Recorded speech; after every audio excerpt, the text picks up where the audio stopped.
We should say as well, of course, with your double act, and this is a really fascinating fact that I didn't know. So you were on stage after Tommy Cooper died, weren't you? Yes, it was live TV. Yeah. And it was live from Her Majesty's.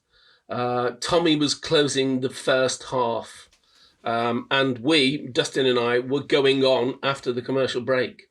After him. So we were following Tommy Cooper. Sure. Which in itself is hard enough. Yeah, it's hard enough. And Tommy, at rehearsals in the day, had never done the same thing twice. He messed about. He kind of went to his props table and brought things forwards. He was doing this routine where he had a cloak on at the end of his spot. He had this massive big cloak on, and the curtains behind him were clearly the props guys were feeding the props through the curtains and through into the cloak, and out of the cloak, Tommy would produce a lampshade and then a fire hydrant, and the things would get bigger and bigger, and a set of steps, and it was a hilarious routine. We'd watched it at rehearsal in the afternoon and thought he was just a genius, absolute brilliant. Jimmy Tarbuck, the host of the show, loved him, really loved Tommy, and Tommy was at a point where he needed this show. He was just in the wilderness a little bit, but he needed this show. And he was clearly storming it. He got to that part on the night where the girl that walked on, the girl dancer walked on, Sandy, I always remember Sandy. She walked on and gave him his cloak, and he put the cloak on. She helped him put the cloak on. And as she walked off, he went, "Thanks, love." And then he collapsed, and she turned and laughed, and the audience laughed, and we laughed in the wings. And David Bell, the producer, kind of looked, and it then became uncomfortable, and the audience wondered whether they should be laughing. And David Bell looked and then said, "Is that a joke?" to Tommy's son, Tommy Jr., who was in the wings with us. He said, "That's not a joke. My dad's got a bad back and he wouldn't be able to get up from that."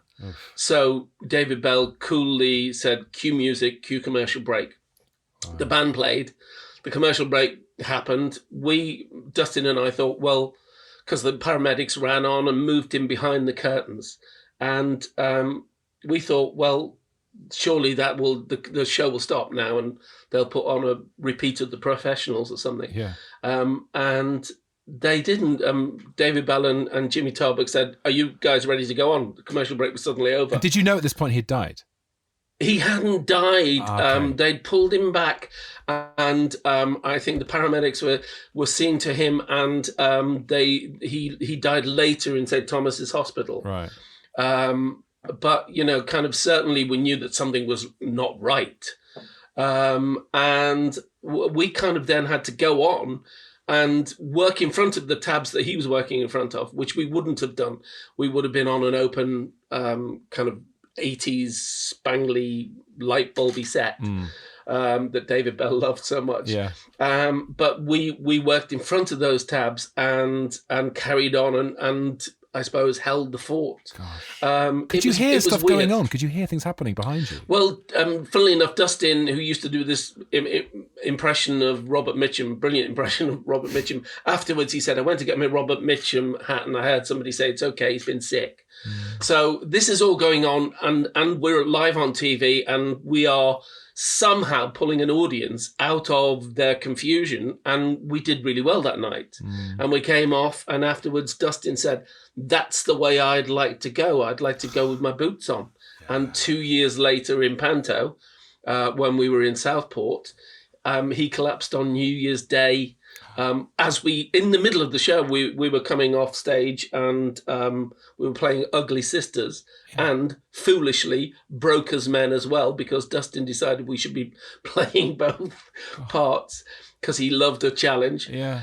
It was a challenge too far, though, and he came off and in the wings he just collapsed and went into a coma and died a couple of days later. So you should be careful what you wish for when you say things like that, when you say, "I want to go that way." I was about to make a glib comment about, if it's me, then I guess it'll be mid-podcast. I'm not going to make that comment now.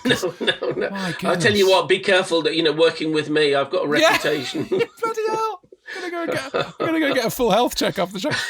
Ooh, my big boy of the toaster. My big boy of the toaster.